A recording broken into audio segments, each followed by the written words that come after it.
Hello बच्चों, welcome back. मेरा नाम मेवाराम चौधरी और यहाँ पे हम पढ़ेंगे आज क्रॉस प्रोडक्ट, जो कि वेक्टर का सबसे इम्पोर्टेंट पार्ट माना जाता है। यदि आपको ये वीडियो लेसन अच्छे लग रहे हैं तो प्लीज यूट्यूब चैनल ज्ञान तरंग, जो इस चैनल का नाम है, उसको आप जरूर सब्सक्राइब कर लेना, ताकि आपको और भी वीडियो मिले तो उसका नोटिफिकेशन मिल जाए। ठीक है, ये चैनल का नाम है। बच्चों, यहाँ पे कम्प्लीटली जेई मेंस और एडवांस के कॉन्सेप्ट को ध्यान में रखते हुए मैं लेसन बना के लेके आ रहा हूँ। तो अच्छा लगे तो प्लीज इस वीडियो को लाइक जरूर कर लेना। ठीक है, चलिए स्टार्ट करते हैं।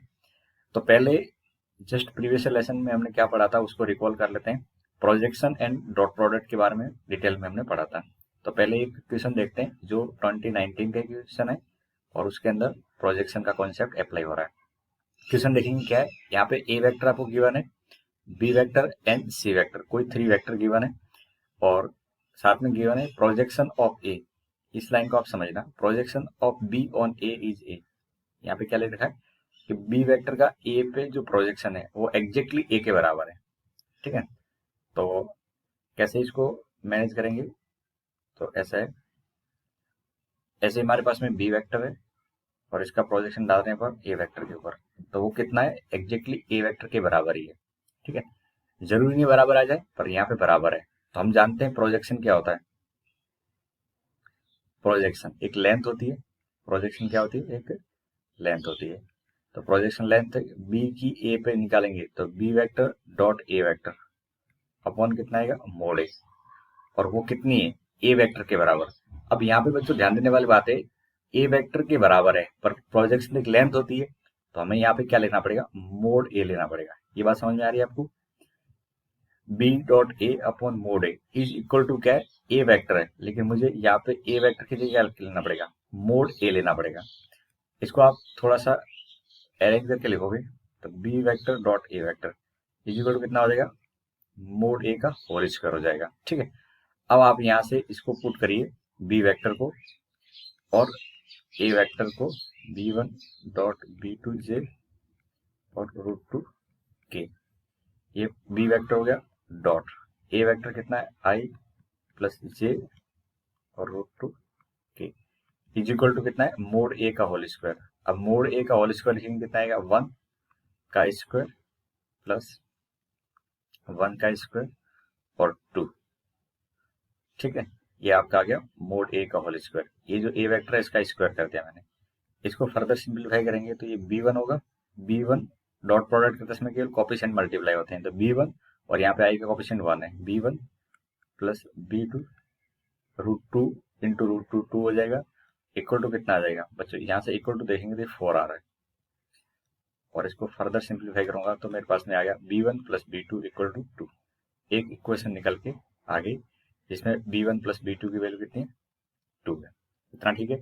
सेकंड कंडीशन क्या दे रखी है, A plus B is perpendicular C and में हमारे पास में A plus B, A vector plus B vector, ये क्या है, सी पे परपेंडिकुलर है। तो अगर ये डॉट प्रोडक्ट की कंडीशन से देखोगे तो कितना होगा, 0 होगा। भाई A plus B vector is perpendicular to C, तो ऐसे होगा, इस साइड में सी वेक्टर होगा और यहाँ पे क्या होगा, ए प्लस बी वेक्टर होगा। ठीक है, तो दोनों के बीच में 90 है, तो डॉट प्रोडक्ट कितना होना चाहिए, 0 होना चाहिए। तो A vector plus B vector dot C is equal to 0। ठीक है, अब यहाँ से सॉल्व करेंगे और एक कंडीशन और लेने की कोशिश करेंगे। तो ए प्लस बी, आपको ए और बी दोनों को ऐड कर लेना है। ठीक है, फिर इसी के साथ डॉट करना है। तो A vector plus B vector को जब ऐड करोगे, इन दोनों को ऐड करेंगे तो क्या आएगा बच्चों, पता है, जब भी हम ऐड करते हैं तो हमारे पास में क्या कंडीशन निकल के आती है, तो कंडीशन निकल के आती है दोनों के कोफिशिएंट, जो आई के कोफिशिएंट है इनको ऐड करेंगे तो 1 प्लस बी1, ऐसे जे के कोफिशिएंट लिखेंगे तो कितना आएगा, 1 प्लस बी2 और के कोफिशिएंट लिखेंगे तो के कोफिशिएंट कितने हो जाएंगे, रूट टू और रूट टू जोड़ेंगे तो 2 रूट टू। ठीक है, ये आ गया मेरा ए प्लस बी। अब में मुझे सी के साथ डॉट करना है, तो 5i प्लस जे प्लस रूट टू के इक्वल टू 0। ठीक है, थोड़ा सा क्वेश्चन कैलकुलेशन वाइज था लेंथी, पर ज्यादा इतना कॉन्सेप्ट भी नहीं था। अब यहाँ पे आई का कोफिशिएंट कितना है, 1 प्लस बी1 है, इधर कितना है 5 है, ये 5 plus 5b1 plus 1 plus B two J का कॉफिशिएंट है, इधर 1 है, तो यहाँ से आ जाएगा 1 प्लस बी टू। अब 2√2 है, इधर √2 है, तो 2√2 गुणा 2√2 इंटू √2 आ जाएगा, तो कितना आ जाएगा, ये 4 आ जाएगा, इक्वल टू 0। यहाँ से देख पा रहे हैं तो 5b1 प्लस b2 कितना हो गया, 5 प्लस 1 6, ये 10 आ जाएगा, कितना आ जाएगा, और इस साइड में लेके जाएंगे तो माइनस का 10 हो जाएगा। यहाँ तक ठीक है। अब आपके पास इक्वेशन फर्स्ट और इक्वेशन सेकंड दिख रही होंगी, इन दोनों को जब सॉल्व करेंगे तो हमारे पास में एग्जैक्टली क्या आ जाएगा, एग्जैक्टली आपके पास में b1 एंड b2 आ जाएंगे। ठीक है, तो इस जगह पे थोड़ा सा बना के सॉल्व करता हूँ मैं। इक्वेशन फर्स्ट यानी सेकंड माइनस फर्स्ट कर लेते हैं। ठीक है, सेकंड में से फर्स्ट को सब्ट्रैक्ट करते हैं तो बच्चों कितना आ जाएगा, b2 से b2 तो कट जाएगा, 5b1 और इधर से b1 है तो कितना आ जाएगा 4b1 इक्वल टू, और -10 और -2 तो माइनस का 12 आ जाएगा, तो b1 की वैल्यू होगी माइनस का 3, कितनी होगी, b1 की वैल्यू -3, तो b2 कितना आ जाएगा, b1 की वैल्यू -3 है तो इसको इस जगह -3 रखेंगे तो b2 की वैल्यू 5 आ जाएगी, कितनी आ जाएगी 5।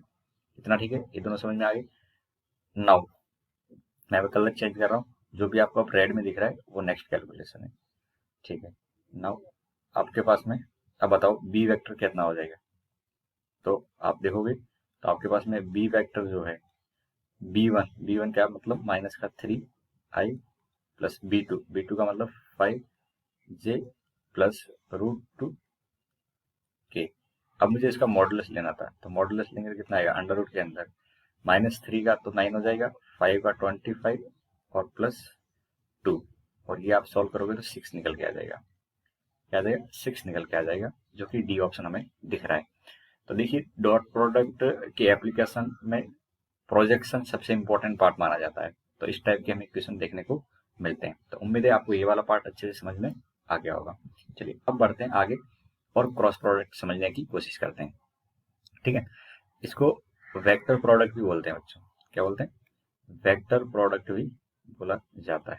ठीक है, अब वेक्टर प्रोडक्ट क्या होता है, तो स्टार्टिंग में वही देखेंगे, लेट हमारे पास में कोई दो वेक्टर है, A vector and B vector, and theta is angle between them, जैसा कि हमने डॉट प्रोडक्ट बताया था, theta is angle between A vector and B vector, यहाँ पे थीटा हमारे A vector and B vector के बीच का एंगल है।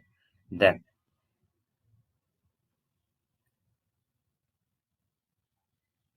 एक एंड साथ में हमें ये भी बताना एन कैप क्या है, यूनिट वेक्टर है, यूनिट वेक्टर एक इंफॉर्मेशन हमारे पास में क्या है, unit vector perpendicular to both A vector and B vector.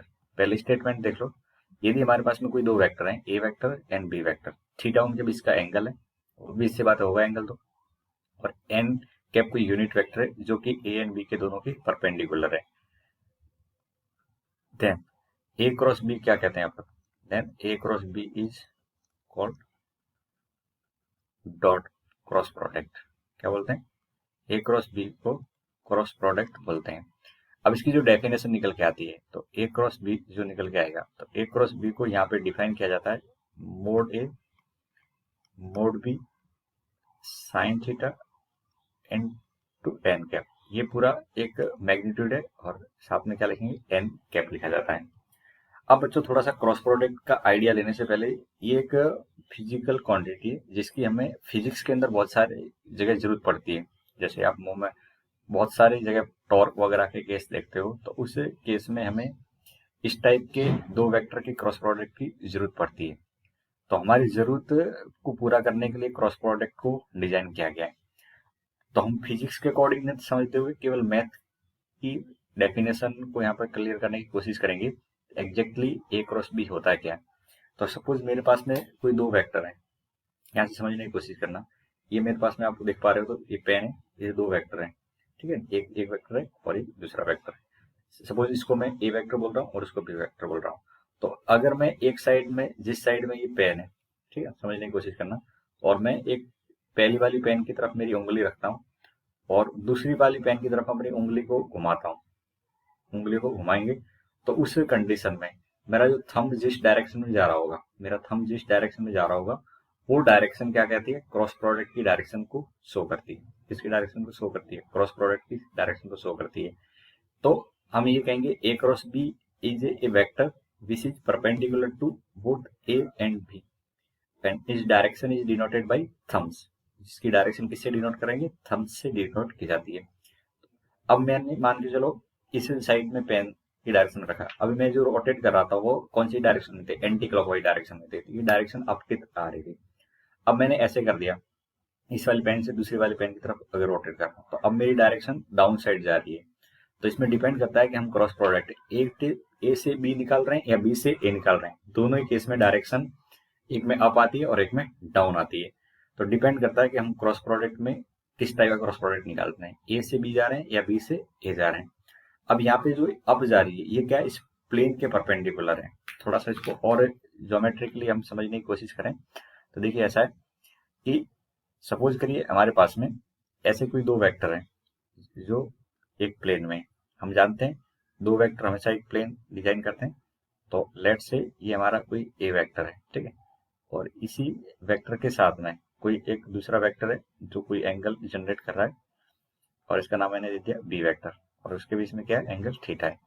तो इन दोनों का क्रॉस प्रोडक्ट, इन दोनों का क्रॉस प्रोडक्ट क्या होगा, ये प्लेन के परपेंडिकुलर होगा, जो कि पहले वाले के साथ में भी क्या कर रहा होगा, 90 का एंगल बना रहा होगा। पहले वाले के साथ में भी क्या कर रहा होगा, 90 का एंगल बना रहा होगा, और एक दूसरा वाला जो वो वेक्टर है उसके साथ में भी क्या कर रहा होगा, ये 90 डिग्री का एंगल बनाने की कोशिश कर रहा होगा, ठीक है। तो यहाँ पे ये जो डायरेक्शन है ये एन कैप को हम डिनोट करते हैं, क्या कहते हैं, एन कैप। और एन कैप के डायरेक्शन में क्या होता है, हमारा ए क्रॉस बी होता है। हमने स्टार्टिंग बोले एन कैप क्या है, एक यूनिट वेक्टर है which is perpendicular to plane. जैसे मेरे पास में कोई प्लेन है और इस प्लेन के परपेंडिकुलर में, जैसे अपन नॉर्मल बोलते हैं, फिजिक्स के अनुसार आप पढ़ते हो तो नॉर्मल क्या होती है, a force which is perpendicular to given surface, a force which is perpendicular to given surface, इसको नॉर्मल बोलते हैं। तो एन कैप क्या है, एक वेक्टर है जो परपेंडिकुलर है ए क्रॉस बी के प्लेन के, किसके, A cross B, sorry A and B जिस प्लेन में, उस प्लेन के परपेंडिकुलर है, जिस प्लेन में ए एंड बी है उसी प्लेन के परपेंडिकुलर है।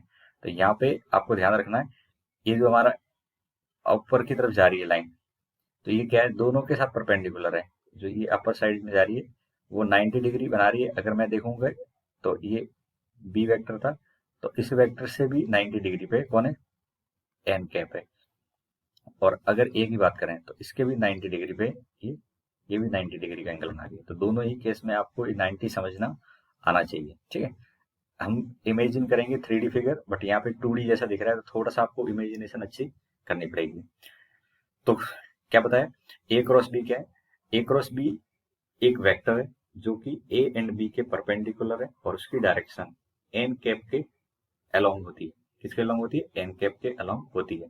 तो इसलिए N cap is parallel to A cross B बोला गया है। अब हमें ए क्रॉस बी को एग्जैक्टली समझना है, तो ए क्रॉस बी इस डेफिनेशन के अकॉर्डिंग आपके पास में क्या आएगा, mod A into mod B sine theta, ये तो मैग्नीट्यूड है, ये क्या है, एक तरह से मैग्नीट्यूड है यहाँ तक, इंटू डायरेक्शन क्या है, एन कैप है। तो ये mode A mod B sine theta ये मैग्नीट्यूड है, ठीक है। और साथ में जो एन कैप है वो क्या बताएगी, डायरेक्शन बताएगी। ये आपको फिजिक्स के अंदर बहुत जगह अप्लाई करने को देखने को मिलेगा। तो अभी हम मैथमेटिकली कंडीशन अगर ध्यान दें तो हमारे पास में ए क्रॉस बी की जो डेफिनेशन निकल के आती है वो ये डेफिनेशन रहेगी, ठीक है। अब आप यहाँ से चाहो तो एन कैप लिख सकते हो, यहाँ से चाहे तो अपन एन कैप की वैल्यू लिख सकते हैं। तो एन कैप क्या है, एक यूनिट वेक्टर है which is perpendicular to both A vector and B vector. तो उसको कैसे लिखेंगे, A cross B upon, upon में क्या लिखेंगे, तो यहाँ पे लिखेंगे ये, देखो ये वाला जो पार्ट है ये क्या, मैंने बोला मैग्नीट्यूड है, क्या है, मैग्नीट्यूड है, किसका मैग्नीट्यूड है, ए क्रॉस बी का। तो मैं इसको ऐसे लिखूंगा, ए क्रॉस बी का मैग्नीट्यूड, ठीक है। तो आज की बात ध्यान रखना, अगर मैग्नीट्यूड की बात करेंगे तो mode A mod B sine theta, लेकिन ए क्रॉस बी की बात करेंगे तो साथ में क्या आएगा, एन कैप जरूर आएगा, ठीक है। अब हमारे पास में दो वेक्टर दे दिए जाए तो हम एग्जैक्टली क्रॉस प्रोडक्ट लेते कैसे हैं, ये सबसे इंपॉर्टेंट होता है। तो हमने क्या बोला था, हमारे पास में जो दो वेक्टर है ए वेक्टर और बी वेक्टर, इनका मुझे क्या लेना है, dot product, sorry cross product लेना है। तो क्रॉस प्रोडक्ट लेने का तरीका क्या होता है, वो यहाँ पे एक डिटर्मिनेंट मेथड आपको दिखना चाहिए। अब हमें दो वेक्टर अगर गिवन हो और उनका मुझे क्रॉस प्रोडक्ट लेना हो तो कैसे लेंगे वो देखने की कोशिश करते हैं। ठीक है, तो सबसे पहले आपको जो दो वेक्टर दे रखे होंगे उनको क्या करोगे, आप इसे डिटर्मिनेंट फॉर्म में बंद करोगे। डिटर्मिनेंट फॉर्म में आई जे के ऊपर लिखते हैं और फिर नीचे फर्स्ट वेक्टर के कोएफिशिएंट लिखेंगे a1 b1 c1, then second vector के कोएफिशिएंट लिखेंगे a2 b2 एंड c2। ठीक है, तो इस तरह से लिखने के बाद अब इसको एक्सपेंड करते हैं। क्या करते हैं, एक्सपेंड। और ये सबसे ज्यादा इंपॉर्टेंट होता है, इसका एक्सपेंशन कैसे करते हैं। तो जो एक्सपेंशन होता है बहुत ही इजी है, बस एक बार आप अच्छे समझने की कोशिश करो। सबसे पहले यहाँ पे जो लिखा जाता है इसको रो बोलते हैं R1, ये सेकेंड R2 और इसको थर्ड बोलते हैं R3। ये जो लिखा गया इसको रो फर्स्ट बोलेंगे। ठीक है, तो हमें जब भी एक्सपेंशन करना होता है किसी रो के अलोंग करना होता है। ठीक है, आप मैं डिटरमिनेंट वाला पार्ट अगर पढ़ चुके हो तो फिर आपको समझ में बहुत आसानी से आ जाएगा। ठीक है, तो आई के साथ लिखेंगे तो क्या करेंगे, आई से जाने वाली रो और कॉलम को हाइड कर दो। इनको छुपाने के बाद में इनका क्रॉस मल्टीप्लाई करते हैं तो क्या निकल के आएगा, b1c2 माइनस b2c1। ठीक है, ये हमारे पास में आ गया। सेकंड में माइनस साइन लेना है जे के साथ में। अब जे की बात आएगी तो जे से जाने वाली रो और कॉलम को हाइड करो, ये हट गए और ये दोनों को हटा देते हैं। ये कॉलम होता है और ये रो होती है, इन दोनों को छुपाते हैं। अब जो पार्ट बचा है उसका क्रॉस मल्टीप्लाई करो तो a1c2 आएगा। क्या आएगा, a1c2 माइनस a2 और c1। ठीक है, प्लस अब थर्ड पे कौन है, रो पे देखेंगे तो के है, तो के से जाने वाला ये तो कॉलम हो गया और ये रो, इनको हटा देंगे तो के के साथ में के कैप क्या आएगा, a1 b2 माइनस a2 और b1। अब आप जब सॉल्व करते हो तो एक सिंप्लीफिकेशन में वैल्यू निकल के आती है आई के साथ में, ऐसे ये वाली वैल्यू निकल गई तो ये आई इंटू समथिंग निकलेगा, माइनस जे इंटू कुछ कॉन्स्टेंट आएगा, प्लस के कैप इंटू कुछ कॉन्स्टेंट पार्ट आएगा। इसको सिंप्लीफाई करते हैं और इसी को हम क्या बोलते हैं, क्रॉस प्रोडक्ट बोलते हैं। जब किसी दो वेक्टर का क्रॉस प्रोडक्ट निकालना है तो उनको क्या करते हैं, किसी डिटरमिनेंट के अंदर बंद कर लेते हैं। ठीक है, आगे और कुछ देखेंगे इससे रिलेटेड एग्जाम्पल और फिर आपको ये अच्छे समझ में आ जाएगा। तो अब तक आपको क्रॉस प्रोडक्ट का मीनिंग समझ में आ गया होगा, क्रॉस प्रोडक्ट कैसे निकालते हैं, अगर वेक्टर गिवन हो डिटरमिनेंट से निकालते हैं, और उसको एक्सपेंड करने का मैंने तरीका बता दिया। अब मैं इसको प्रैक्टिकली आपको किसी एग्जाम्पल लेके समझाने की कोशिश करूंगा तो ये अच्छे समझ में आ जाएगा। ठीक है, चलिए अब इसमें इसे क्रॉस प्रोडक्ट को और अच्छे से बेटर समझने के लिए हमें कुछ यहाँ पे कंडीशन पता होनी चाहिए। जैसे कि हमने ये डेफिनेशन तो पढ़ ली, ये तो बच्चों डेफिनेशन है, ये ऑलवेज आपको कीप इन माइंड रखना है ये जब कभी भी बात करें।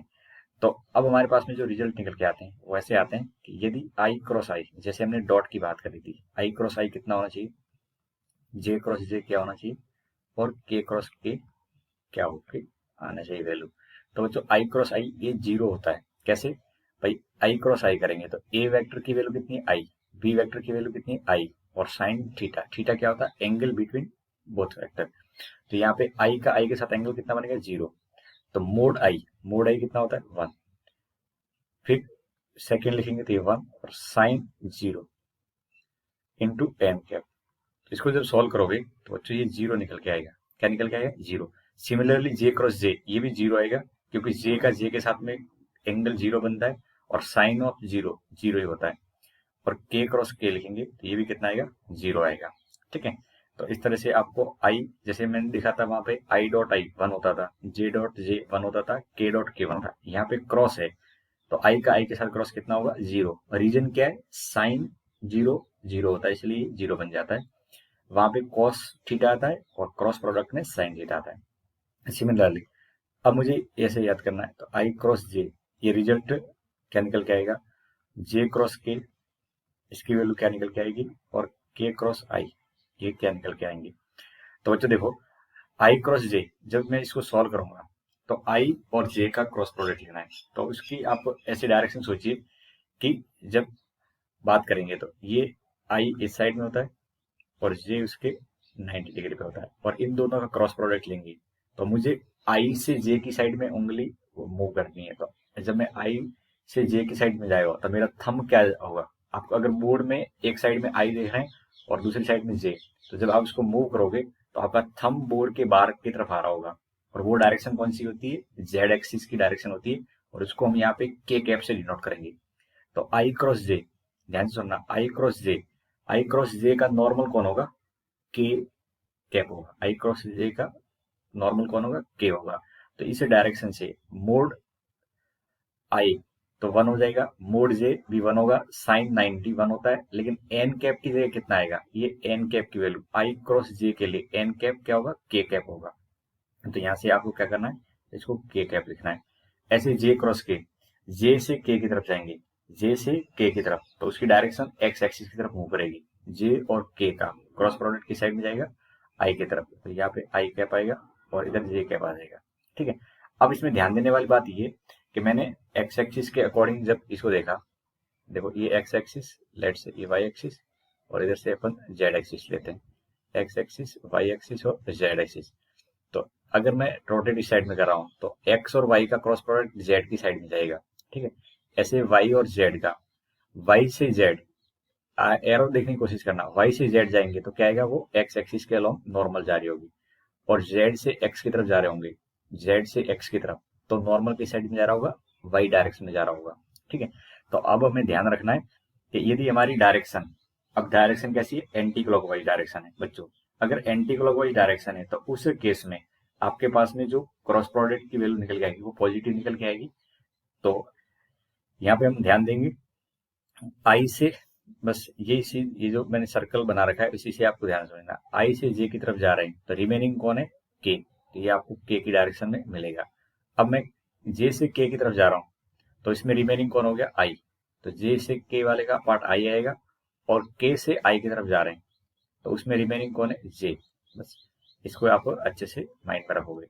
अब अगर इसकी डायरेक्शन उल्टी कर दी जाए, जे क्रॉस आई कर दिया जाए, या के क्रॉस जे कर दिया जाए, या आई क्रॉस के कर दिया जाए, ठीक है, तो इसमें ये डायरेक्शन क्या होगी, मैंने अब एंगल क्लॉकवाइज कर दिया है। अब एंगल क्लॉकवाइज कर दिया तो आप ट्रिग्नोमेट्री से जानते हो, थीटा की जगह माइनस थीटा आ जाएगा, और माइनस थीटा के कारण साइन की जो वैल्यू होगी वो क्या होगी, अब नेगेटिव साइन पिछले वाले से देगी। तो ये माइनस का के कैप आएगा, यहाँ से माइनस का आई कैप लिखेंगे, और इधर से माइनस का जे कैप लिखा जाएगा। ठीक है, तो आप हमेशा ध्यान रखें आई क्रॉस जे अगर क्लॉकवाइज में चल रहे हैं, क्लॉकवाइज में चल रहे हैं तब तो ये डायरेक्शन में के कैप आता है, लेकिन जे से के आ रहे हैं तो आप देख लो अपनी उंगली किस साइड में मूव करवा रहे हो। ठीक है, अगर बच्चे को इसको अच्छे से याद रखना है तो इसको ऐसे भी याद रख सकते हो, देखो इससे हमेशा ये आपको कंफ्यूज भी नहीं करेगा और अच्छे से आप उसको लर्न भी कर सकते हो।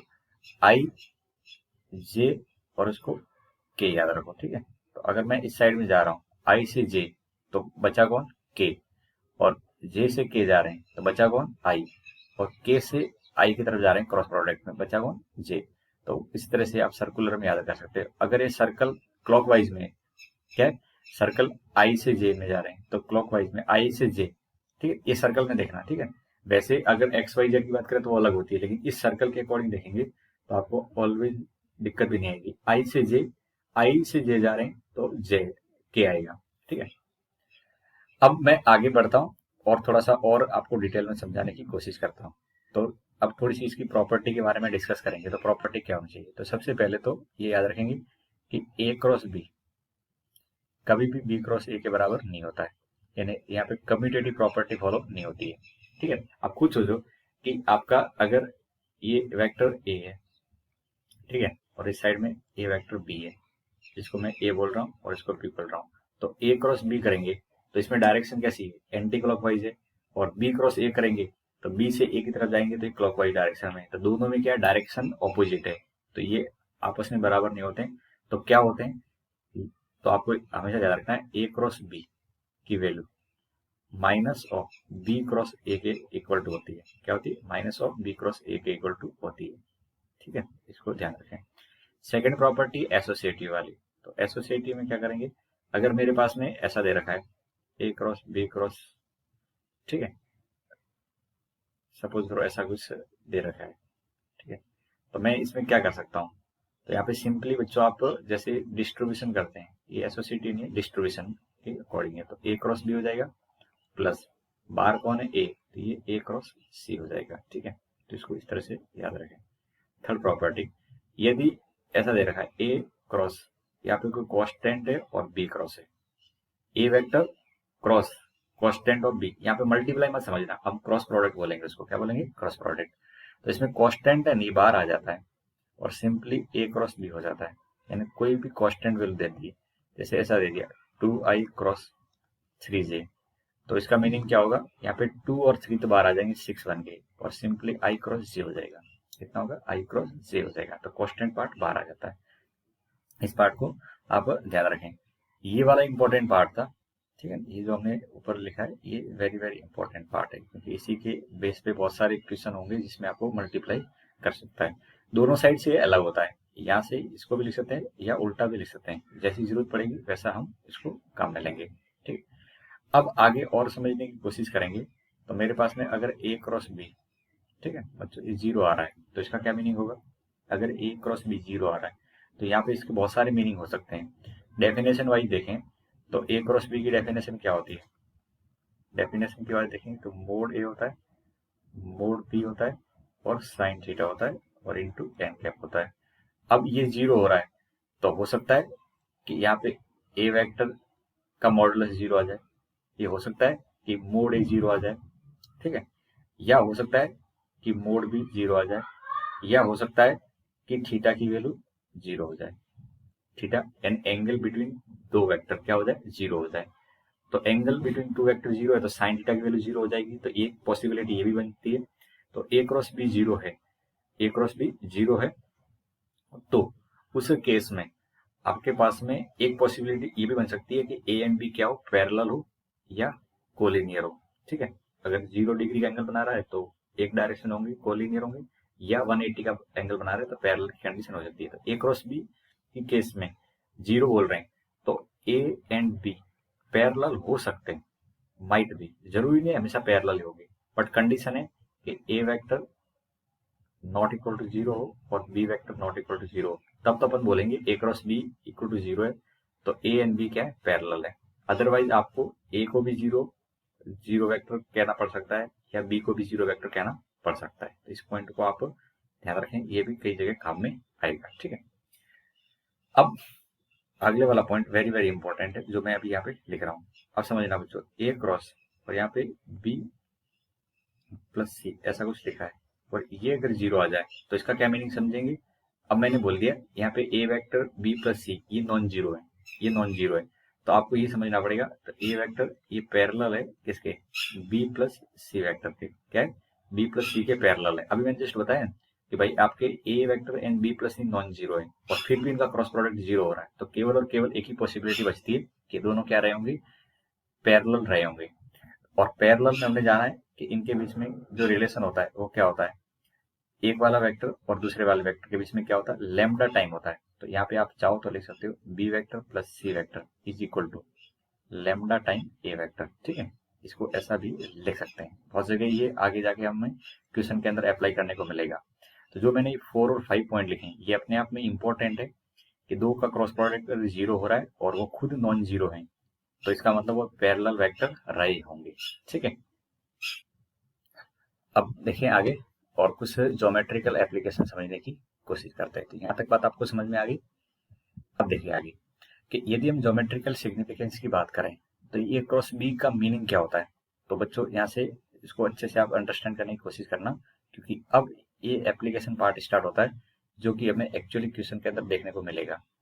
तो लेट से बच्चों हमारे पास में एक कोई दो वेक्टर है, ठीक है, एक ए वेक्टर है और बी वेक्टर है, और हम जब क्रॉस प्रोडक्ट निकालते हैं, क्या निकालते हैं, क्रॉस प्रोडक्ट, तो ये एक तरह से एक पैरेललोग्राम का एरिया निकल के डिनोट करता है अगर मैग्नीट्यूड वाइज बात करें, ठीक है।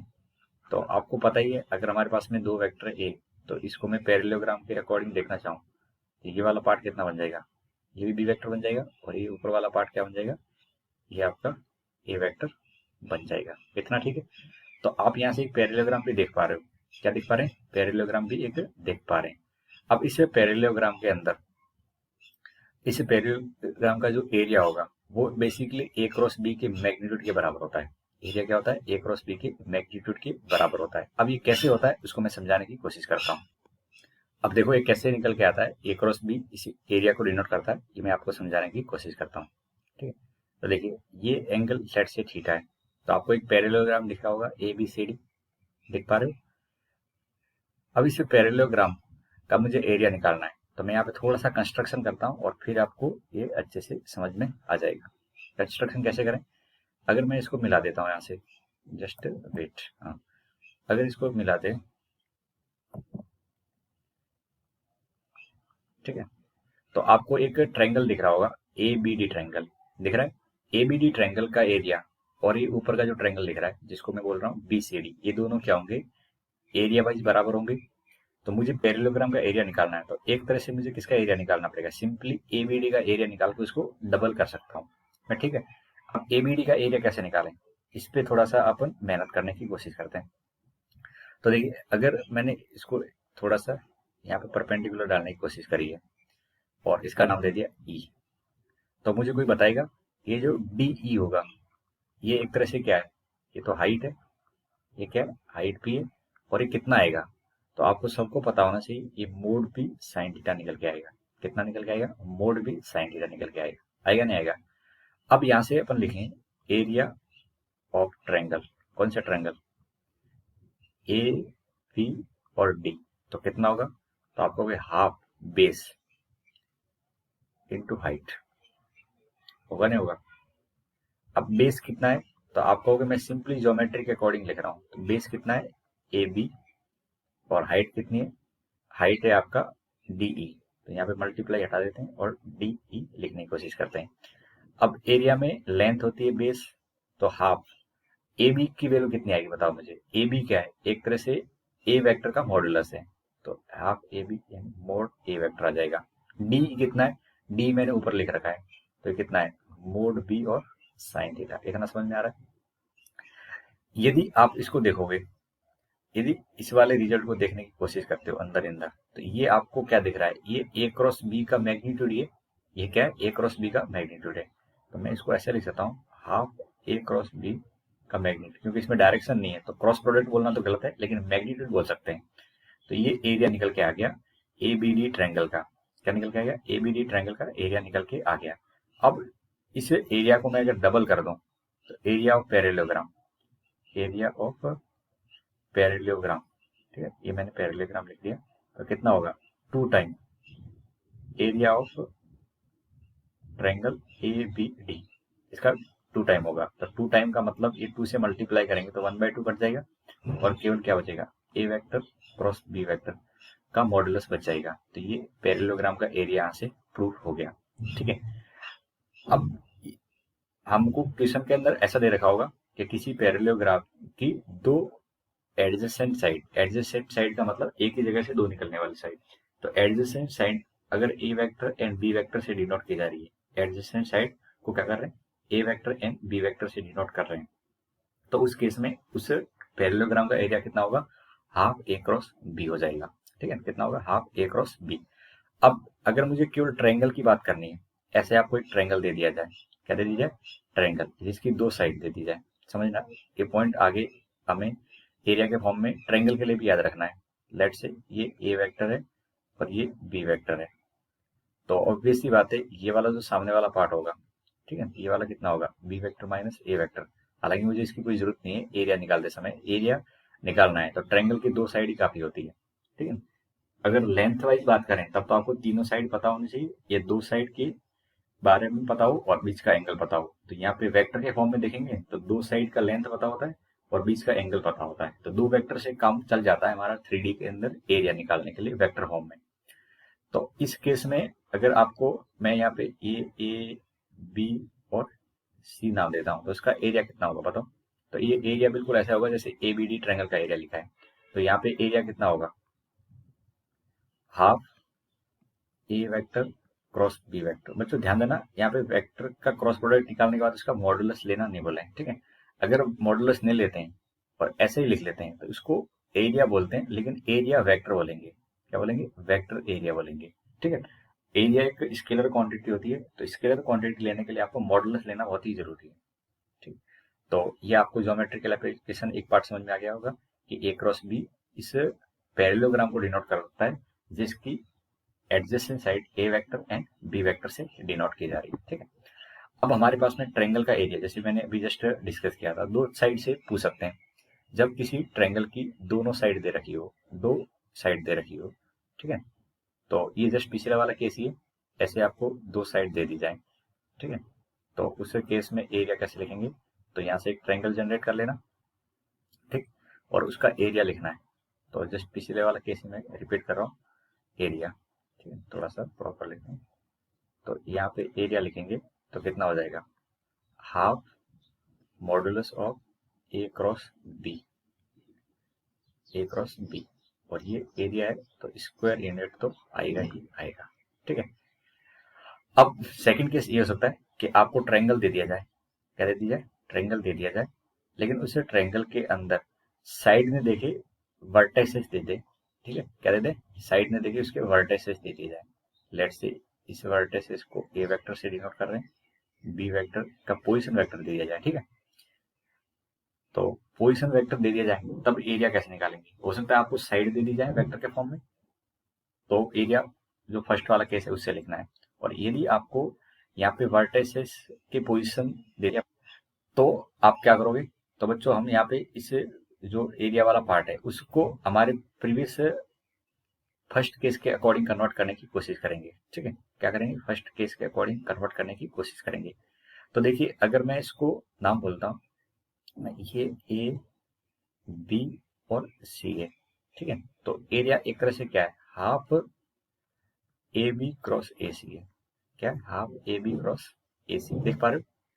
एक तरह से अगर मेरे पास में साइड है वेक्टर के फॉर्म में, तो ए बी ए वेक्टर से डिनोट कर रहा है और ए सी बी वेक्टर से डिनोट कर रहे हैं, तो half A B cross A C लिखेंगे। तो सेम कॉन्सेप्ट यहाँ पे एरिया लिखने के लिए कोशिश करेंगे, तो ये कितना होगा, half modulus of A B cross A सी।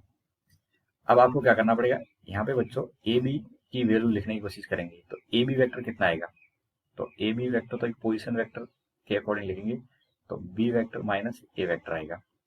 और ए सी की बात करेंगे तो कितना आएगा, सी वेक्टर माइनस ए वेक्टर, इतना समझ पा रहे हो आप, ए बी, तो ये ए बी और यहाँ से ए सी।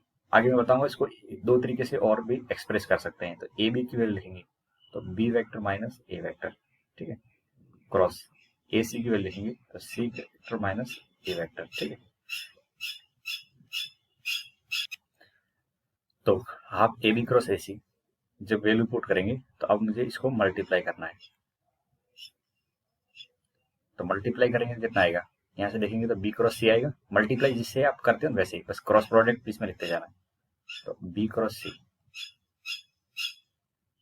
आगे देखने की कोशिश करते हैं, तो आगे कितना आएगा, ये बी क्रॉस सी, फिर आगे लिखेंगे तो बी क्रॉस ए, लेकिन माइनस साइन है, तो यहाँ पे लिखेंगे तो ये बी क्रॉस ए, फिर कितना आएगा, माइनस का ए क्रॉस सी आ जाएगा, ठीक है, और फिर माइनस माइनस प्लस, तो ए क्रॉस ए हो जाएगा, ठीक है।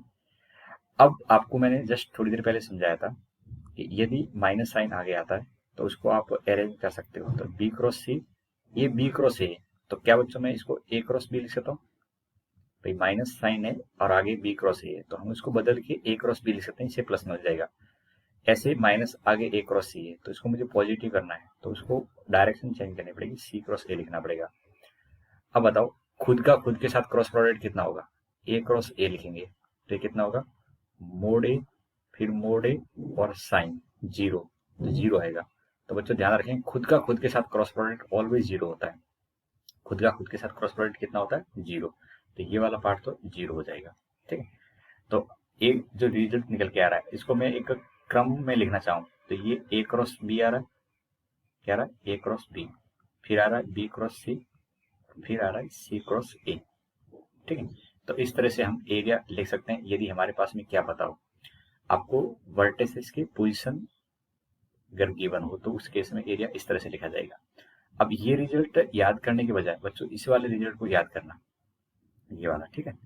इसके अलावा देखो यहाँ पे हमने किसको रेफरेंस लिया है, रेफरेंस ए को लिया है, किसको रेफरेंस लिया, ए को, तो half A B cross A C बन गया।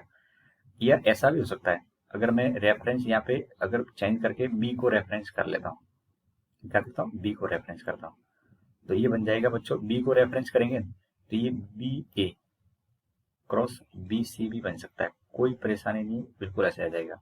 और सी को रेफरेंस लिया जाए तो ये सी ए क्रॉस सी बी भी बन जाएगा, ठीक है। अब डिपेंड करता है कि हम रेफरेंस किसको ले रहे हैं। जैसे कि आपको पिछले वाला केस अगर ध्यान है तो इसमें हमने क्या किया था, यहाँ पे परपेंडिकुलर डाला था तो वो ए बी साइड के ऊपर डाला था। तो ऐसा भी तो हो सकता है ना कि आप परपेंडिकुलर ड्रॉ करो ऐसे, ठीक है, ऐसे भी परपेंडिकुलर ड्रॉ कर सकते हैं, और चाहे तो आप इसके ऊपर भी परपेंडिकुलर ड्रॉ कर सकते हैं। तो हो सकता है बेस आपने एडी मान लिया हो, या हो सकता है बेस आपने बीडी मान लिया हो, या बेस ए बी। तो उसके अकॉर्डिंग हमारे पास में 3 अलग अलग रिजल्ट निकल के आते हैं। अब वो 3 रिजल्ट को जिस तरह से हमने पहला रिजल्ट प्रूव किया, बिल्कुल सिमिलर पैटर्न से बाकी 2 भी प्रूव हो जाते हैं। अब ज्यादा यूज कौन सा लेंगे, तो ये वाला आपको फॉर्मूला काम में लेंगे, half A B cross A C, ठीक है। तो उम्मीद है आपको ये वाला पार्ट अब हमेशा ध्यान रहेगा, ठीक है। अब अगली वाली कंडीशन यहाँ पे देखने की कोशिश करें कि यदि हमारे पास में कोई 3 पॉइंट कोलिनियर है, तो वैसे तो हम कोलिनियर की कंडीशन पढ़ते हैं, और वहां पे मैंने बोला था कि आगे जाके बहुत सारे अदर मेथड आएंगे जिसके अकॉर्डिंग हम कोलिनियरिटी कंडीशन प्रूव कर सकते हैं। बट यहाँ पे कोलिनियरिटी कंडीशन क्या आएगी, तो हम एरिया की मदद से देख सकते हैं। देखिए, लेट से हमारे पास में 3 पॉइंट है, ए है जिसका पोजिशन वेक्टर ए है, बी जिसका पोजिशन वेक्टर स्मॉल बी से लिखता हूँ, और सी जिसका पोजिशन इस पर, और ये तीनों कोलिनियर है। ये तीनों क्या है, कोलिनियर है। अब तीनों अगर कोलिनियर है तो यहाँ पे ज्योमेट्रिकली आप देख पाओगे, तो इन तीनों से जो एरिया बनेगा वो कितना होगा, 0 होगा। तो मैं कह सकता हूँ area of triangle ABC equal to 0, कह सकते हैं area of triangle ABC equal to 0। अब आपको बताया था एरिया जो निकल के आता है अगर इस कंडीशन में है तो कितना आता है, हाफ, जस्ट पिछले वाला केस याद करो, हाफ ए क्रॉस बी, क्या निकल के आता था, हाफ ए क्रॉस बी, बी क्रॉस सी, और प्लस में कितना है, सी क्रॉस ए निकल के आया था, ठीक है। और ये वाली वैल्यू 0 करनी है, तो उसका कंक्लूजन क्या निकल के आएगा कि आपके पास में ए क्रॉस बी पार्ट है, plus B cross C part है, plus C cross A part है, और ये क्या होना चाहिए, 0 होना चाहिए। तो अगर हमारे पास में 3 कोलिनियर वेक्टर हैं या 3 पॉइंट कोलिनियर हैं, तो उसका कंडीशन ये निकल के आ गया, A cross B plus B cross C plus C cross A equal to 0। और आपको ध्यान हो तो आपने यही पढ़ रखा है 10th क्लास के अंदर भी, कि यदि हमारे पास में 3 पॉइंट कोलिनियर है तो उस केस में वो ट्रायंगल जो बनता है उसका एरिया 0 होता है। अब हमने ट्रायंगल का एरिया निकालने का वेक्टर मेथड पढ़ लिया है, तो वेक्टर मेथड की जो वैल्यू निकल के आए उसको 0 के इक्वल टू रख देंगे, ठीक है। अब आपको कुछ एग्जाम्पल मैं यहाँ पे समझाने की कोशिश करता हूँ ताकि जो भी हमने सीखा है वो एग्जैक्टली एग्जाम्पल या क्वेश्चन में कैसे अप्लाई होता है वो समझ सकें, ठीक है। तो देखेंगे इस क्वेश्चन के अंदर आपको क्या दे रखा है, A vector and B vector दे रखे हैं, ए एंड बी दोनों के लंबवत, लंबवत का मतलब होता है परपेंडिकुलर, क्या है, perpendicular vector N cap find out करना है, ठीक है। Perpendicular vector N cap find करना है।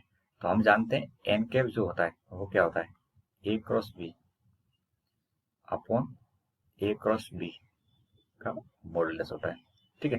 तो इस पूरी कहानी के अंदर ये क्या होता है, ये आपका परपेंडिकुलर वेक्टर होता है, ये perpendicular vector to both A vector and B vector, ये हमारा परपेंडिकुलर है A vector and B vector. तो बताओ यहाँ पे एन कैप तो निकल जाएगा, लेकिन सबसे पहले क्या चाहिए मुझे, ए क्रॉस बी चाहिए। क्या चाहिए, ए क्रॉस बी। कैसे निकालते हैं ए क्रॉस बी, तो आपको ध्यान होना चाहिए, ए क्रॉस बी निकालने के लिए मुझे यहाँ पे डिटर्मिनेंट जनरेट करना पड़ेगा। क्या करना पड़ेगा, डिटर्मिनेंट जनरेट करना पड़ेगा। डिटर्मिनेंट जनरेट करते समय क्या करते हैं, फर्स्ट वाले वेक्टर के कोफिशिएंट लिखते हैं, तो 3 1 और 2 है, तो यहाँ पे आ जाएगा 3 1 और 2। फिर सेकंड वाले वेक्टर के कोफिशिएंट लिखते हैं 2 -2 और 2, ठीक है, इतना लिख दिया। अब उसको एक्सपेंड करेंगे, क्या करेंगे, एक्सपेंड करेंगे। तो उसका एक्सपेंशन करते समय क्या करते हैं, आई कैप लिखते हैं, और आई से जाने वाली ये दोनों रो ये और इसको हटा देंगे, ठीक है। अब जो पार्ट बचा है उसका क्रॉस मल्टीप्लाई करना है, तो 1 × 2 2 माइनस, और ये -4 आ जाएगा, कितना आ जाएगा, माइनस का 4। बिल्कुल मैंने 0 लेवल से समझाने की कोशिश करी है, ठीक है। अब देखो, अब जे के साथ लिखते हैं तो माइनस साइन आगे आता ही आता है। अब जे से जाने वाली इन दोनों को हटा देंगे, अब क्या आएगा मेरे पास में, ये 6 आ जाएगा, और माइनस का कितना आ जाएगा, 4। फिर लिखेंगे के कैप। अब के कैप की जब बात आएगी तो के कैप में कितना आ जाएगा, तो एक तो के कैप के लिए ये लाइन हटेगी और एक ये हट जाएगी। अब जो बचा है वो कितना आ रहा है, माइनस का 6 माइनस, ये -6 हो जाएगा और ये माइनस का 2 आ जाएगा, ठीक है। इस तरह से हम क्या करते हैं, क्रॉस प्रोडक्ट लिखने की कोशिश करते हैं। अब इसको सिंप्लीफाई करेंगे तो कितना होगा, ये 6i हो जाएगा। ये कितना है 2, तो माइनस का 2j, और ये कितना हो रहा है माइनस का 8k। ये मेरे पास में क्या आ गया बच्चों, ये a क्रॉस b निकल के आया। क्या है, a क्रॉस b। अब मुझे लिखना है a क्रॉस b का मॉडुलस। ठीक है, तो a क्रॉस b का मॉडुलस लिखेंगे तो एक वेक्टर का मॉडुलस कैसे लिखा जाता है, वही मेथड यहाँ पे लगाएंगे। तो 6 का स्क्वायर प्लस -2 का स्क्वायर प्लस -8 का स्क्वायर, और इसको मैं जब सिंप्लीफाई करके लिखूंगा तो 36 a4, और ये कितना हो गया 64, तो ये 104 हो जाएगा। ठीक है, और ये होता है आपका 2√21। ठीक है, यहाँ तो समझ में आ गया। अब बताओ एन कैप कितना हो जाएगा, तो एन कैप की वैल्यू लिखनी है तो a क्रॉस b जो दिखा है उसको ऊपर लिखो, 2j माइनस 8k अपॉन 2√21। अब यहाँ से 2 से 2 कट जाएगा, और जो आंसर आएगा उसमें 3i minus j minus 4k और अपॉन में √21। ठीक है, तो ये आपका आंसर हो गया। ठीक है, तो मेन आपको काम समझ में आ गया होगा क्रॉस प्रोडक्ट कैसे लिखते हैं। अगर क्रॉस प्रोडक्ट लिखना आता है आपको तो फिर आपको आगे केवल कॉन्सेप्ट पे ही ध्यान रखना है, जो फॉर्मूले आपको बताए हो। ठीक है, अब आगे बढ़ते हैं और एक क्वेश्चन और करने की कोशिश करते हैं। तो देखिए, यदि हमारे पास में ए बी एंड सी 3 कोई पॉइंट है, ठीक है, जैसे कि अभी थोड़ी देर पहले हमने डिस्कशन किया था, उसी के कॉन्सेप्ट को आप देख सकते हो। यहाँ पे 3 पॉइंट है ए, जिसको 1 2 और 2 बोला जा रहा है। ऐसे बी पॉइंट है, 3D के पॉइंट देख पा रहे हैं, और ये कितना है 1, और यहाँ पे सी पॉइंट है -1 -2 और 3। अब क्या कह रहे हैं, इन तीनों को आपस में मिलाएंगे तो सीधी सी बात है एक प्लेन बन जाएगा। आप कोई 3 पॉइंट को ज्वाइन करो, ठीक है, तो इससे क्या बनेगा, एक प्लेन बन जाएगा। कोई 3 पॉइंट, इससे एक प्लेन बन गया एबीसी। तो एबीसी प्लेन के नॉर्मल में, ये क्या करें, नॉर्मल की डायरेक्शन में एक वेक्टर फाइंड आउट करना है। नॉर्मल की डायरेक्शन में एक वेक्टर फाइंड आउट करना है जिसका मैग्नीट्यूड कितना हो, 5 हो। अब बताओ, ये जो प्लेन है एबीसी, ऐसे समझने की कोशिश करना, ये मेरे पास में एक कॉपी है। ठीक है, इस कॉपी के अंदर अगर आप एक प्लेन मान लिया और इस प्लेन का परपेंडिकुलर कहाँ होगा, जैसे ये पेन जा रही है ऐसे होगा, तो एक तरह से ये प्लेन का नॉर्मल की डायरेक्शन ज्ञात मतलब फाइंड आउट करना है, या प्लेन की नॉर्मल की डायरेक्शन में 5 मैग्नीट्यूड का मुझे वेक्टर लिखना है। तो पहले तो एक तरह से ये एबीसी प्लेन का मुझे नॉर्मल फाइंड आउट करना पड़ेगा। क्या करना पड़ेगा, एबीसी प्लेन का नॉर्मल फाइंड आउट करना पड़ेगा।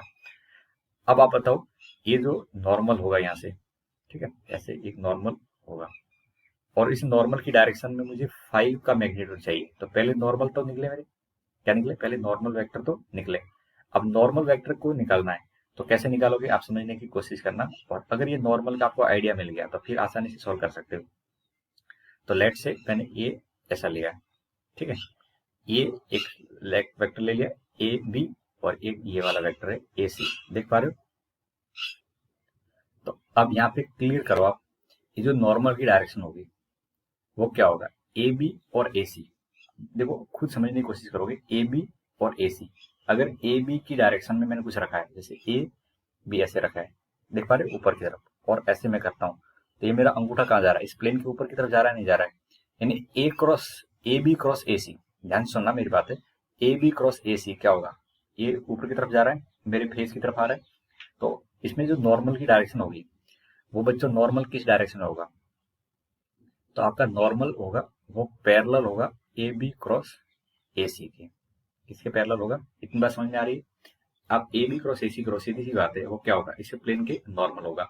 आप चाहो तो ये भी कर सकते थे बच्चों, चाहो तो ये भी कर सकते थे ऐसे, यहाँ से रेफरेंस ले लिया और ये देखे, और अपन कह सकते हैं नॉर्मल जो होगा, जो पैरेलल किसके होगा, बी सी क्रॉस बी ए के पैरेलल होगा। किसके पैरेलल होगा, बी सी क्रॉस बी ए के, होगा नहीं होगा, आप देख पा रहे होंगे, बी सी क्रॉस बी ए, बी सी एक वेक्टर है, उसको बी ए की तरफ लेके जाना, तो ये भी क्या होगा, अपने आप में एक परपेंडिकुलर डायरेक्शन तो होगी। या थर्ड केस लिखना चाहे तो नॉर्मल किसके पैरेलल होगा, तो अगर और कंडीशन लिखना चाहें तो देखो इसके भी पैरेलल हो सकता है। अगर मैं यहाँ पे रेफरेंस ले रहा हूँ, जस्ट इसको डायग्रामेटिकली बनाने को, ठीक है, तो ये जो आपका वेक्टर निकल के आ रहा है, यानी बी पॉइंट के रेफरेंस में देखें, ठीक है, ये सी पॉइंट है, तो सी बी क्रॉस सी ए भी हो सकता है। क्या हो सकता है? सी बी वैक्टर क्रॉस सी ए वैक्टर भी हो सकता है। यानी 3 तरीके से हम नॉर्मल वेक्टर की डायरेक्शन पता कर सकते हैं, ठीक है। तो ये इंपॉर्टेंट कॉन्सेप्ट होता है जो आपको आगे 3D के अंदर भी अप्लाई करना पड़ेगा। अब बताओ, अब मुझे नॉर्मल वेक्टर लिखना है। क्या करना है? नॉर्मल वेक्टर लिखना है, एन कैप लिखना है। तो मैं यहाँ से एन कैप की वैल्यू क्या लिखूंगा?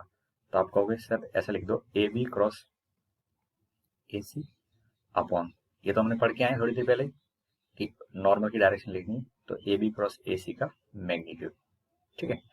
ए B vector cross A C upon उसी का मैग्नीट्यूड से डिवाइड कर दें, तो मेरे पास में क्या आ जाएगा? एन कैप आ जाएगा। अब अगला काम क्या करना है? मुझे ए बी वैक्टर लिखना है। क्या करना है? ए बी वैक्टर लिखना है। तो बच्चों बताओ ए बी वैक्टर कैसे लिखेंगे? तो आपको पॉइंट पता है और उससे वेक्टर लिखना है, तो बी में से ए को सब्ट्रैक्ट करेंगे, तो बी में से ए सब्ट्रैक्ट करेंगे तो 2 - 1 1, ये आई कैप, -1 और -2, तो माइनस का ये हो जाएगा 3 जे कैप प्लस और 1 और इधर से -2 है, तो कितना हो जाएगा? माइनस का के कैप हो जाएगा। तो इससे ए बी वैक्टर मिल जाएगा। ऐसे मुझे लिखना है ए सी वैक्टर, तो ए सी वैक्टर कैसे लिखेंगे? सी में से ए हटाएंगे, तो सी आप देख पा रहे हो पॉइंट, उसमें से ए को सब्ट्रैक्ट करेंगे, तो माइनस का 2i -2 और माइनस का 4j और ये के कैप हो जाएगा, ठीक है। ये ए बी वैक्टर और ए सी आ जाएंगे। अब मैं लिखूंगा ए बी क्रॉस ए सी, ध्यान दें, ए बी क्रॉस ए सी लिखेंगे, तो यहाँ पे आई जे और के, ए बी के जो कोएफिशिएंट है 1 -3 और -1, ए सी के कितने? तो -2 -4 और 1 है, ठीक है। इसको मुझे एक्सपेंड करना है, तो आई के साथ कितना आएगा? तो आई से जाने वाले को हाइड करो, तो -3 और ये -4 आ जाएगा, -3 माइनस और ये -4 और -1 से मल्टीप्लाई करेंगे तो 4 ही आएगा, ठीक है। फिर जे के साथ लिखेंगे, तो जे के साथ कितना आ जाएगा? ये दोनों हाइड कर लेंगे आई जे के, तो ये 1 × 1 1 और -2 × -1, तो ये माइनस का 2 रहेगा। बी से माइनस साइन आता है, इस बात को ध्यान रखें। के की वैल्यू लिखेंगे, तो के कैप के लिए क्या लिखोगे आप?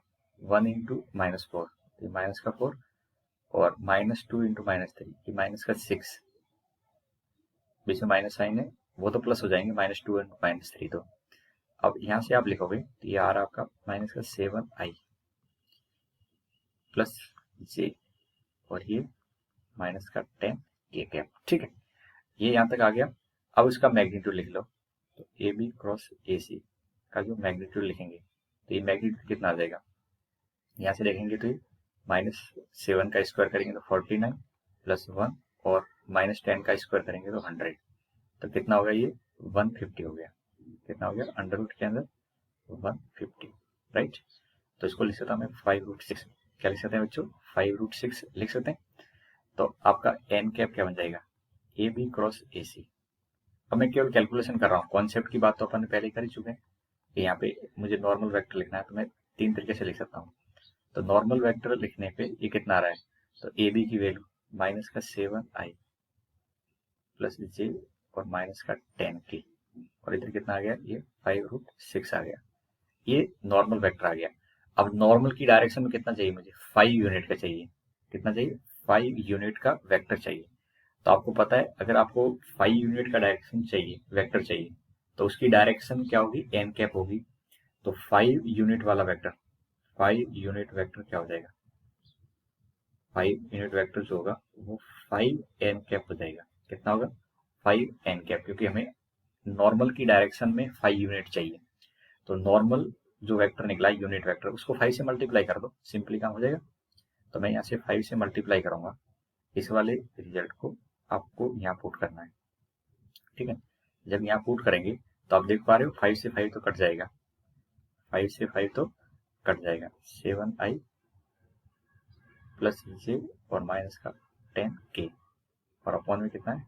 5√6 है। ये 5 से 5 कट जाएगा और जो मेरे पास में आंसर बचेगा बस उस आंसर को लिख लो, माइनस का 10k कैप अपॉन में √6। तो ये आपका आंसर है, ठीक है।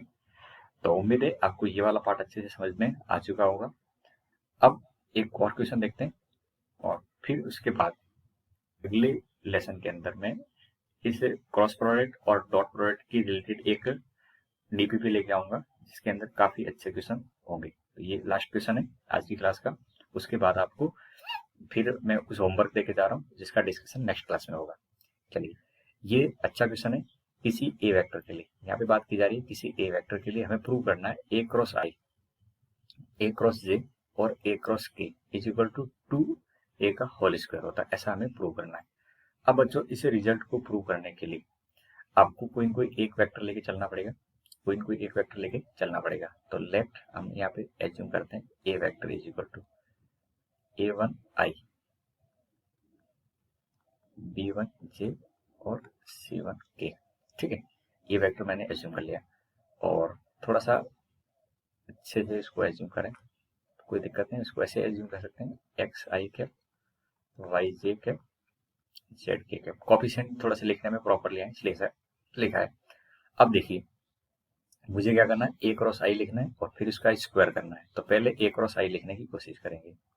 तो ए वेक्टर क्रॉस आई की वैल्यू लिखने की कोशिश करें।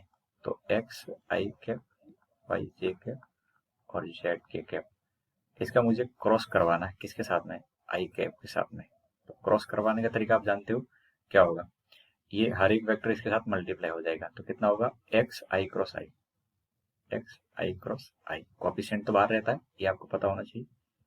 ठीक है, फिर कितना होगा, वाई जे क्रॉस आई। ठीक है, और फिर जेड के क्रॉस आई हो जाएगा। ठीक है, अब बताओ मुझे, आपको ये अच्छे से बता रखा है क्या, आई क्रॉस आई तो जीरो होता है, तो ये वाला पार्ट तो जीरो हो जाएगा। जे क्रॉस आई कितना होगा, तो ऐसे बोला था आई जे और के एक सर्कुलर मेथड में मूव करते हैं। तो आई क्रॉस जे की वैल्यू के होती है, लेकिन जे क्रॉस आई की वैल्यू कितनी होगी, माइनस के होगी। कितनी होगी, माइनस के। तो ये जीरो और माइनस वाई और के कैप हो जाएगा। इतना समझ में आ गया। अब के क्रॉस आई कितना होगा, के से आई जा रहे हैं तो ये जे, के से आई कितना है जे, तो प्लस जेड जे कैप हो जाएगा। इतना समझ में आ गया, इतना वाला पार्ट समझ में आ गया। ऐसे मैं लिखूंगा ए क्रॉस जे, क्या लिखूंगा, ए क्रॉस जे। तो यहाँ पे सिंपली जो वैल्यू है एक्स वाई और जेड के, इसके साथ में कौन जाएगा, जे कैप जाएगा। मल्टीप्लाई करेंगे तो एक्स आई क्रॉस जे, वाई जे क्रॉस जे और जेड के क्रॉस जे। अब बताओ आई क्रॉस जे कितना होगा, बोलो फटाफट से, आई क्रॉस जे कितना होगा, के। तो ये एक्स के कैप हो जाएगा। जे क्रॉस जे जीरो होता है तो यहाँ पे जीरो आ जाएगा। और के क्रॉस जे कितना होगा, के को जे के साथ जाएंगे तो और उल्टा चलना पड़ेगा, के क्रॉस जे लिखेंगे तो माइनस का आई हो जाएगा। तो जेड आई कैप होगा, कितना होगा, Z I cap. Third part कितना है, ए क्रॉस के। तो ए क्रॉस के में वापिस से ये वाली वैल्यू पुट कर दें। ठीक है, और अब फटाफट से के साथ क्रॉस लगा दें तो कितना होगा, एक्स आई क्रॉस के। ठीक है, ये कैलकुलेशन थोड़ा सा है लेंथी क्वेश्चन में, तो उसको अपन भी इसी तरीके से सॉल्व करेंगे जैसा मैं अभी सॉल्व कर रहा हूँ। तो के क्रॉस के।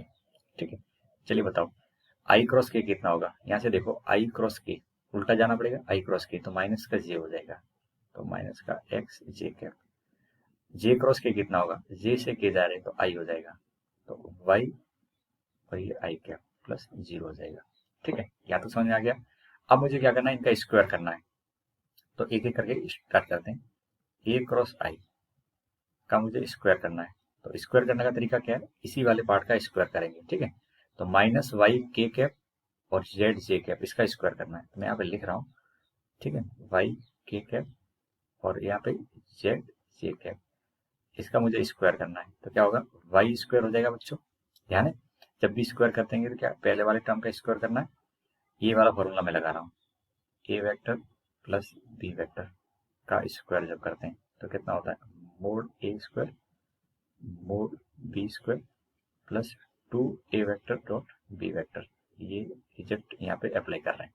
ठीक है, तो वाई स्क्वायर माइनस वाई का स्क्वायर करेंगे तो वाई स्क्वायर, और के का स्क्वायर कितना होगा पता मुझे, के का स्क्वायर करेंगे तो के डॉट के होगा, और के डॉट के कितना होता है, 1 होता है।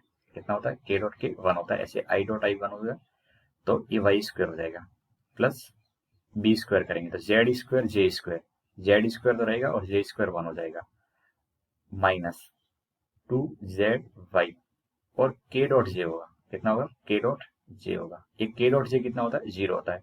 तो सिंपली जब इसको स्क्वायर करोगे तो वाई स्क्वायर और जेड स्क्वायर आ रहा है, कितना आ रहा है, वाई स्क्वायर और जेड स्क्वायर, इतना ठीक है। Y square plus Z square समझ में आ गया। अब बताओ, यहाँ पे y और z कोफिशिएंट है तो सिंपली इसका y स्क्वायर और z स्क्वायर हो जाएगा। अब मैं यहाँ पे लिखूंगा तो a क्रॉस जब j का स्क्वायर कर रहे होंगे बच्चों, तो a क्रॉस j का स्क्वायर करेंगे तो यहाँ पे x और z है तो x square plus z square आ जाएगा, क्या आ जाएगा, x square plus z square आ जाएगा, ठीक है। और मैं जब a क्रॉस k करूंगा, क्या करेंगे, a क्रॉस k का स्क्वायर करेंगे तो इसमें कोफिशिएंट कौन है, x और y है, क्या है, x और y, तो ये X square plus Y square आ जाएगा। क्या इतनी समझ में आ गई आपको बात। अब इन तीनों को ऐड करेंगे, क्या करेंगे, ऐड। तो ऐड करेंगे तो लेफ्ट साइड तो जो हमको रिक्वायर है वही बन जाएगी, लेफ्ट साइड तो आपको जो रिक्वायर है वही बन जाएगी, लेकिन राइट साइड में क्या आएगा ये थोड़ा सा देखने वाला पॉइंट है। ए क्रॉस जे का स्क्वायर और ए क्रॉस ए का स्क्वायर, जब राइट साइड ऐड करेंगे तो देखो Y square Z square, X square Z square और एक्स स्क्वायर वाई स्क्वायर, इनको ऐड करेंगे तो 2 टाइम हो जाएंगे, एक्स स्क्वायर वाई स्क्वायर और ए जेड स्क्वायर, इतना ठीक है। अब बच्चों बताओ, ये अपने ए लिखा था, इसका अगर मुझे मोड ए का होल स्क्वायर लिखना हो तो क्या लिखूंगा मैं, एक्स स्क्वायर वाई स्क्वायर और जेड स्क्वायर लिखूंगा, ठीक है।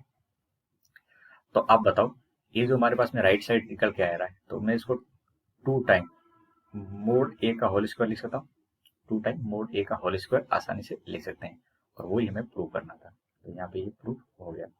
तो बच्चों क्वेश्चन देखने में थोड़ा सा लेंथी है और हकीकत बात है ये लेंथी क्वेश्चन है, पर इस क्वेश्चन को सॉल्व करने के लिए आपको डॉट प्रोडक्ट का भी एप्लीकेशन पता होना चाहिए और क्रॉस प्रोडक्ट के अकॉर्डिंग कैसे इसको मल्टीप्लाई वगैरह किया जाता है वो आपको पता होना चाहिए था, ठीक है।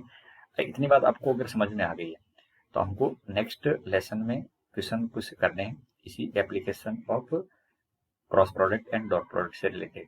तो यहाँ तक आप अच्छे से रिवाइज कर लें, और जो पार्ट आपको मैंने सिखाई है एरिया से रिलेटेड क्रॉस प्रोडक्ट निकालने में पैरेलल की कंडीशन, उनको माइंड में रखते हुए नेक्स्ट क्वेश्चन सॉल्व करेंगे, ठीक है। तो मिलते हैं नेक्स्ट क्वेश्चन में। तो आपको अगले वीडियो के अंदर ये ऐसे क्वेश्चन देखने को मिलेंगे जिसमें ये 8 जनवरी 2020 का क्वेश्चन है, फिर ये भी 2020 का क्वेश्चन है, मैंने 2020 वाले क्वेश्चन ले रखे हैं और काफ़ी इंपॉर्टेंट क्वेश्चन है, तो ये सब हम नेक्स्ट वीडियो के अंदर करेंगे। तो आप चाहो तो अपनी तरफ से ट्राई कर सकते हो, इसका स्क्रीनशॉट ले लीजिए, ठीक है। मैं तो डिस्कस करूंगा अगले में, ये वाला क्वेश्चन भी है और ये क्वेश्चन है, तो टोटल 4 क्वेश्चन है जिनको आपको अगले वीडियो के अंदर सॉल्व करने की कोशिश करेंगे, ठीक है बच्चों। थैंक यू, मिलते हैं नेक्स्ट लेसन में।